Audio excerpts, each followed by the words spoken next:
tonight about, we're going to talk about this. I haven't told Sandy this. That stuff I do in fun, But when it comes to being serious and being professional, you guys know me. I'm open with you guys, and when we talk about it, Moxie to me is not just what a lot of people see as Moxie Media Promotions. It's not just a bunch of people showing up to the racetrack to work and have fun and the stories on the road. It's to me, it's since 2012 has been my soul. It's been my passion. It's been my work. It has been something that has come out of me. My third grade teacher says, I can't wait to see Corey on the sports news. This is my sports news. Okay, this is everything that I've ever wanted to do as far as what's in, I think people are born with something in them, whether it's an athlete or a writer or, whatever it is, scientist. This is me. This is what it's ingrained in me. Everything I've ever done, I've paid attention to. You show up at a racetrack and people watch the races.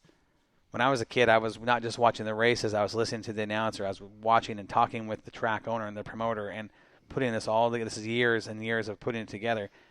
And I think now I'm at a spot where, not that I understand it. I know how to do it. And like Joey says, I think I do it well. I think we do it well. We got the personality. And it's the personality is a big part of it, yes. But there's so much more. There's understanding if I do this, this is a possible consequence. You have to look at all that down the road and understand if I make this move, this is a risk. This could end up bad. But I've seen a lot in racing to understand when you do something like this can end up very well. I've seen a lot of guys do it the wrong way. Does this make sense what I'm saying? Mm-hmm. Yeah. Okay. I've seen a few guys do it the right way. And those are the guys you pay just as much attention to as the guys doing it. You can learn from both sides. Okay. And I think with all the time that I had the fortunate experience of spending around Claire Arnold and Evelyn Arnold and watching Claire very close while at the track, listening to what he said to people, watching how he did things. I'm confident in myself taking that knowledge and applying it to a situation like what a racetrack needs. And I know that I have the right people around me to make that or any other track successful. Well, and it's at this point that we're at now where we have a crew that has specific roles and specific gifts that we all because we've had other crew members in the past. I have had people I've had people that we've brought into Moxie. I have personally brought them in thinking, you know what, this dude's got so much potential. This guy can be the best. And every one of those guys were really, really good at doing what they did. But there was something about them that just didn't have the Joey Tanner factor. Mm-hmm. You know what I mean? They lost the drive, or they lost the passion, or there's always something. This crew that we have here now, you can't stop us. The crew is phenomenal. Every one of you guys are so confident in what you do and how you do it.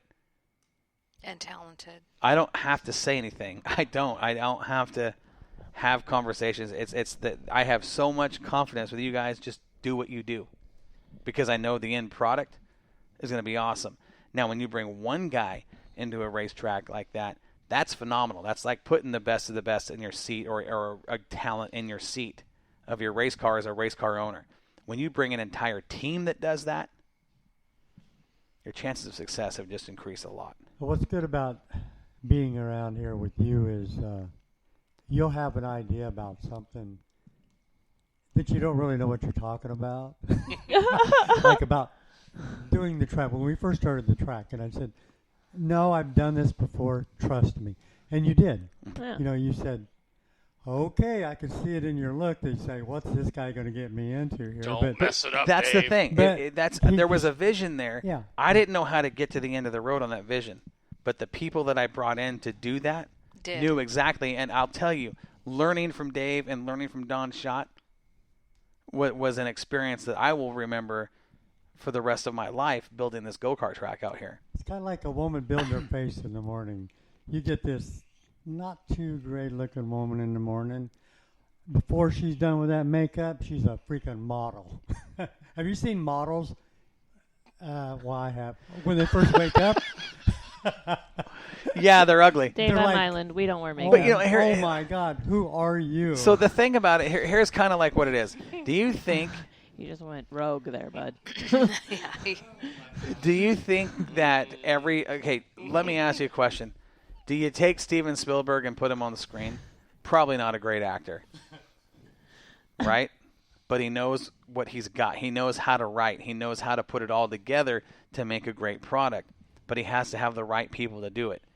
Okay? I've always been the one to say, if I don't know something, I'm not going to tell you that I do. If I can't do it, I will find someone that can and learn from them. That's what I did out here, this racetrack. Dave was laughing at me when we first started this because I said, "Okay, here's what I want. This is my vision. This is what my screenplay. This is what I've written. This is my product I want." And we started with, I'm not kidding you guys when I say this, we started that track with a lawnmower. And I said, Yeah. "Here's the shape. Seriously. Here's what I want." And I measured everything out, and I personally mowed it. I drew the picture, the outline. From there, Dave brought the tractor out. We started cutting stuff up. We started moving dirt and taking laser measurements, and I'm going, what in the hell is going on? I don't understand any of this. Why is he doing this? Listen, this side of the field's higher. We got to move this much dirt over here to balance it out. And then we got to do this, and I'm just going, okay, do it. You know he's done this before. I don't have any experience, and you've got to put trust in those people, like I do with you guys. I did it with him on the racetrack and Don Schott. I knew who to call. I knew who to get in here. I knew who knew how to run the right equipment the right way and move the dirt the way it needed to be done after Dave got to a point where we just didn't have the equipment to do it. We didn't have the right equipment to get the job done. Yeah, I was at my limit, and he has way more experience. Well, we and needed... I was at my limit. I could shape it, but if we were going to do a flat track, I'd have been fine. Well, you were sitting on a $10,000 tractor, and he's sitting on $200,000 worth of equipment. Right. But what Dave did with a $10,000 tractor was crazy. What he did. Gary, you saw it. You watched this. Wore out. Yeah. Yes. Oh, That poor tractor got broken in. That poor tractor got more use in the 6 weeks it took us to build that racetrack than it's probably going to get for the next 6 years. He moved so much earth, and what he did with that little Kubota was impressive. And then we had to call in the big guns, the artillery, and Don Schott showed up, took a look, and said, "Okay, I told him exactly what I wanted." And he did exactly He that. showed up on a Saturday morning, okay, after working his tail off all week. Checkered Flag Asphalt and Paving, Don Schott shows up with his equipment, unloads it out here in the pit area, and went to work. And it worked from 7 o'clock that morning until 5 o'clock that night. Got a hold of him when we got home at 3 a.m. You guys remember this? Yep, I remember 3 a.m. that Sunday morning. What happened when we parked the Moxie Suburban? The engine wasn't barely shut off, and I'm out the door heading for the track to see what. It's 3 a.m. You can't see anything, but I'm going out there. I can't. I got to know. Get a little bit of moonlight shining through. What I did see was like, wow, this is cool. Talking with Don the next day, he says, "Man," he goes, "I worked on that track all day long," and he says, "I wasn't seeing it. I wasn't feeling it. I wasn't seeing it until the last 15 minutes I was here." He says, then it all started coming together, and he's moving the earth and doing what he does. And when the sun came up and I went back out there, I was in complete awe of what that guy did in one day. Was incredible. But you got to trust the people around you. But he worked for like 12 hours, though, that day, too. And we weren't even here. We had to go. We had to leave. And I felt terrible, too, because, of course, my deal is I feed people, right? Well, originally he was going to be here on Sunday, but he had to push it back because he had a project he had to leave for Sunday. Right. So he had to load his equipment that night and get ready to leave and head out Sunday morning. Yes. Yep. And he's made several visits here. Here's an asphalt guy that does paving for a living out here building a dirt track. Now, he had never built a dirt track, okay? But I knew with 30 plus years on the skid steer and the equipment that he's got, and he knows how to do what needed to be done. And in our conversations, we decided, hey, come on down, let's go to work. And he did. And I can remember when the track had taken its shape and the banks were built, and it's all dirt. It's still dirt. There was no clay here. And we'd moved in 120 yards of fill dirt, and we've moved in a foot of earth from one side of the field to the other to get this racetrack level, which was something that I wasn't understanding at first on how to do. But, Dave and his expertise, and I've done this, just shut up, let me do it. Oh, fine, do it. I'll watch. That's a sign. That's a sign of a good leader, is trusting your people. You have to. Yes. I've worked for people here's the before, thing. and you did it their way, or you no hit way. the road, Right. and they don't know what the hell they're talking about. But here's something else. Trusting your people that you have is one thing. But you have to make the moves to put the right people around you. If you don't have that, you're done. You are the weakest link. What happened? Bye. What happened at Willamette Speedway last year? Concessions and office manager let go. Okay? I'm going to take a little credit on this. Moxie wasn't there. Safety crew wasn't there. The O'Hagans, not there. Your pit lineup people, not there. You've got all these people replaced with people that have no idea what they're doing. What was your end product? You're lucky to get 50 grader. cars. That was You're lucky to nothing. get 50 cars, and the track was shut down before the season was over. Yeah. Now, I can sit back, given the situation that took place over the winter about that racetrack when we were in the hunt to get it. I could sit back and gloat about that. I could be the guy that sits back and says, you know what, ha, ha, ha, F you, I didn't say a single word about it, not online. Didn't say a single word about it because I'll tell you there's a big piece of me right now that is sick to my stomach. There's a piece of my heart that is broke because of the state of that racetrack that it's in. I'll tell you right now, Claire Arnold is rolling in his grave. 50-plus years of work of what that man did to build the premier facility at the time. And what is it now? You know what I mean? It's a sad state of condition of where that place is. I hope someday it can be returned to what it was.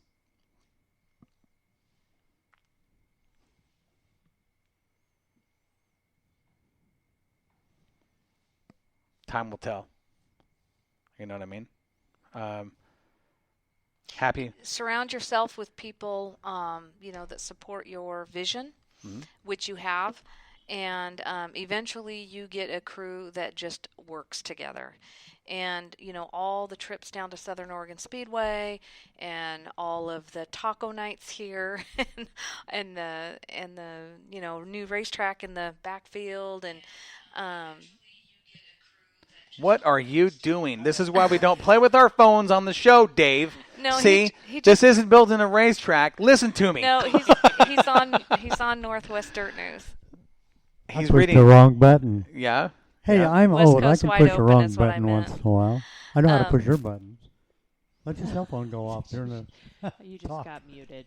Oh no, I think he turned you off. Oh my goodness. I turned him down. Dave's got a lot of we bass have- in his voice, and it's hard to tune him out. We have a Trouble. great crew now. It's time to kick things into high gear. But here's the thing. I am so content with what the situation we are in right now. I would be hard pressed to leave that. I really would. I know it's a lot of work. It's more work than a lot of us anticipated. Probably more work than a lot of us wanted. But what we have, where we're at, I'm telling you, I had so much fun. I like challenges. I had so much fun in 2019. I'm. We needed the break. We needed the break. We needed the new and, challenge. Yeah. And we got it. And there were we faced some times this year that were. Mike McCann, what a great dude. Welcomed us in. We got to hang out with great drivers, fans, absolutely fantastic. Compliments every single week we went down there. every week somebody was coming up to us. Well, and I think it's because that track